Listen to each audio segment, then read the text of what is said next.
Sans doute la dernière analyse de l'année. Dans cette vidéo, je vais analyser graphiquement le CAC 40, le Dow Jones et le Nasdaq, ensuite l'euro contre le dollar, et trois actions, Vicat, ASML et Kering. Vicat, j'ai fait une vidéo récemment, et ASML et Kering, ça m'a été demandé par un auditeur. N'hésitez pas à proposer des actions pour analyser. Vous êtes sur la chaîne Trading Attitude, la seule chaîne bourse et crypto sans blabla qui vous aide à devenir indépendant en trading en maîtrisant l'analyse technique. Si vous êtes nouveau ici, abonnez-vous pour ne rien rater. On commence tout de suite avec le CAC 40. Alors le CAC 40 se traîne dans une correction molle. En daily, on est dans une correction, mais ça n'accélère pas franchement. Après un départ tonitruant, on stagne.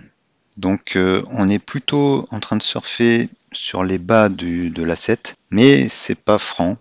Donc on est on est dans un canal. Tant qu'on n'est pas ressorti par le haut, peut-être pour un effet janvier, parce que vous savez qu'en bourse, on dit souvent qu'il y a un rallye haussier en janvier. Là, on hésite. Voilà, on attend la fin de l'année, il y a peu d'investisseurs, tout le monde est en congé, il ne se passe pas grand-chose. En une heure, notre troisième FTA Ball est négatif, mais il est pas loin du zéro. Voilà, il suffirait de pas grand-chose, de bonnes nouvelles pour repartir à la hausse. Mais si on regarde dans le canal baissier daily, on est quand même dans un canal baissier, je l'ai dit, et on est en haut du canal. Voilà, donc il faudrait une mauvaise nouvelle, par exemple une augmentation de l'inflation, pourrait nous faire retourner vers les plus bas. Le Dow Jones, eh bien, c'est la même chose. Voilà, donc je ne vais pas m'étendre dessus, c'est quand même plus positif que ce qui se passe sur le Nasdaq. Alors hier, il y a eu une forte bougie haussière, mais vous voyez, par rapport à toutes les bougies baissières qu'on a eues et notre petite tendance baissière, notre petit swing baissier en cours, eh bien, ça ne corrige quasiment rien. Il faut qu'on repasse au-dessus de la 7 et que nos FTA Ball restent durablement au-dessus de 0. La hausse des taux d'intérêt nuit aux actions technologiques. Il vaut mieux s'intéresser aux actions, on va dire classiques, qui sont sur le Dow Jones et sur le CAC 40. Donc le Nasdaq, lui, il est carrément dans un bon canal baissier.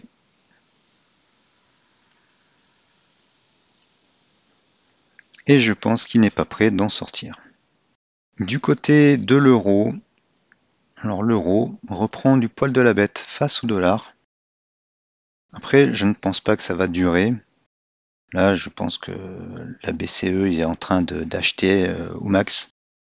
Mais qui va souffrir du manque d'énergie en Europe?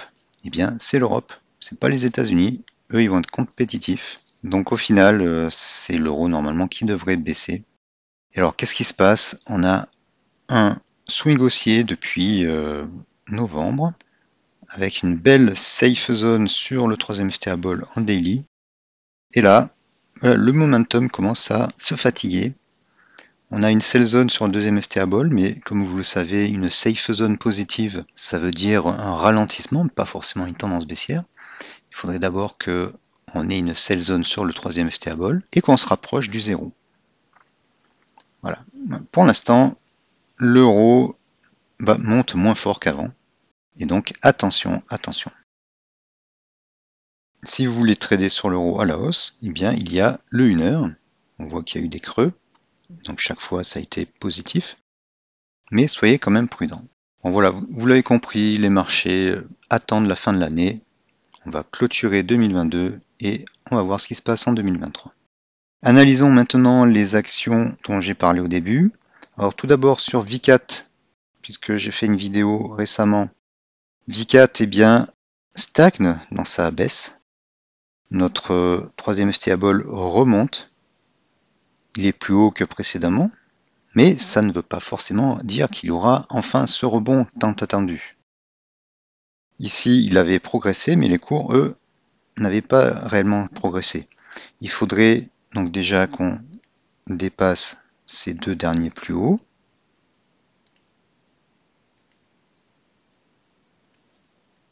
Et puis, d'autres résistances. On est toutefois encore très bas. On est à moins 0,10. Et vous voyez que la hausse a vraiment commencé la dernière fois lorsque le troisième FTA Ball est passé positif. Voilà, donc il y a encore de la marge. Si le dossier vous intéresse, vous pouvez surveiller et basez-vous sur le 1 heure, puisque là on a vu qu'on avait deux creux. Un qui n'a rien donné ici, et un autre qui a donné ce swing haussier. Voilà, et donc c'est évident qu'on est en haut de ce swing et que il y a plus de chances qu'il bascule sur une correction que cela continue. Alors je ne dis pas qu'il n'y a pas de probabilité pour que ça continue de monter, mais là, visiblement, il y a plus de probabilité pour que ça se retourne. Donc si vous êtes entré récemment, vous avez un stop loss ici. Si vous voulez être un peu plus large, un autre stop loss ici. Et si vraiment c'est pour le long terme, eh bien, vous pouvez vous protéger en mettant un stop loss soit en dessous de la 7, soit en dessous du dernier plus bas. Voilà, si les cours plongent en dessous de ce plus bas, eh bien c'est pas très bon signe. Il vaudra mieux sortir même pour du long terme. Alors voilà pour VCAT, je voulais juste revenir dessus parce que pour l'instant on a plutôt des signaux positifs qui donnent un peu d'espoir, mais restez bien informés que cette action elle baisse depuis un certain temps alors que les autres ont monté, donc bon, je dis attention, mais ça ne veut pas dire qu'il n'y aura pas un rebond. Tout ça se suit, on va dire, presque au jour le jour ou chaque semaine. Et il faut que vous utilisiez des indicateurs, vos propres indicateurs ou les indicateurs de la formation Gabi pour suivre ça. Il ne faut pas compter sur quelqu'un qui va vous faire une analyse de temps en temps. Deuxième action, Kering. Alors Kering, eh bien, elle est plutôt baissière en ce moment, contrairement à LVMH. LVMH, elle a tutoyé ses plus hauts, elle a même dépassé celui-ci là. Donc Kering par rapport à LVMH, eh bien, c'est pas mon meilleur choix. On peut avoir un rebond, parce que là vous voyez qu'il y a des creux. On a eu deux gros creux ici et ici, et là on pourrait rebondir. Donc c'est toujours pareil, il faut attendre que les cours reviennent au milieu de la 7 et puis dépassent ce milieu et viennent au-dessus de la 7 pour avoir un swing haussier. Donc pour l'instant on est dans l'attente. Il y avait une entrée possible ici sur le 1 heure. Ça n'a pas donné grand chose, donc on va peut-être attendre une correction, s'il y en a une. Et peut-être que le prochain départ à la hausse, c'est-à-dire une correction comme ça, un nouveau départ, ça sera peut-être le bon moment. Je pense qu'il y a pas mal de chances que ça fasse comme ici. Troisième action et dernière, ASML. Donc ASML, elle est dans les semi-conducteurs. Ses concurrents sont Nvidia, STM. Alors je préfère Nvidia et STM. Elle avait bien rebondi et là elle est en cours de correction, un peu comme le CAC et le NYSE, bien qu'elle soit sur le Nasdaq. Donc elle se comporte un petit peu mieux que le Nasdaq. Elle a bien baissé. Par contre elle avait bien augmenté aussi, hein, donc c'est normal que ça baisse autant. Avec l'inflation, la hausse des taux d'intérêt, il va y avoir une récession, si on n'est pas déjà en récession. Donc il va y avoir moins besoin de semi-conducteurs. Les cryptos aussi sont en berne, donc il y a de moins en moins de gens qui minent et qui ont besoin de puces de silicium. Pour moi, ce business n'a pas le vent en poupe. Et d'un point de vue graphique, eh bien, on voit qu'on a une tentative de rebond ici en 1 heure. Mais on est quand même bien haut, on est après un long swing haussier.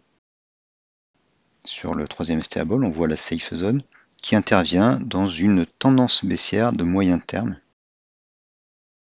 Certes, on est sorti du canal baissier,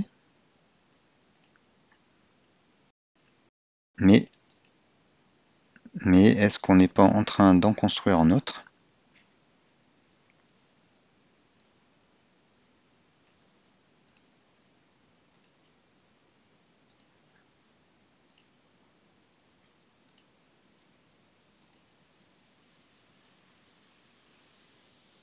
Voilà, et dans ce canal baissier, on est plutôt en haut.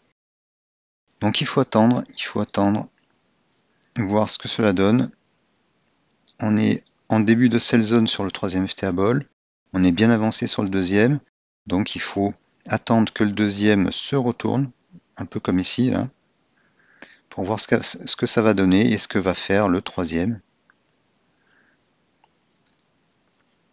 Vous l'avez compris maintenant, les moments intéressants sur les actions, c'est quand les trois indicateurs sont en safe zone et quand on entre plutôt au début de la safe zone. Donc là, on a une zone de cohérence haussière.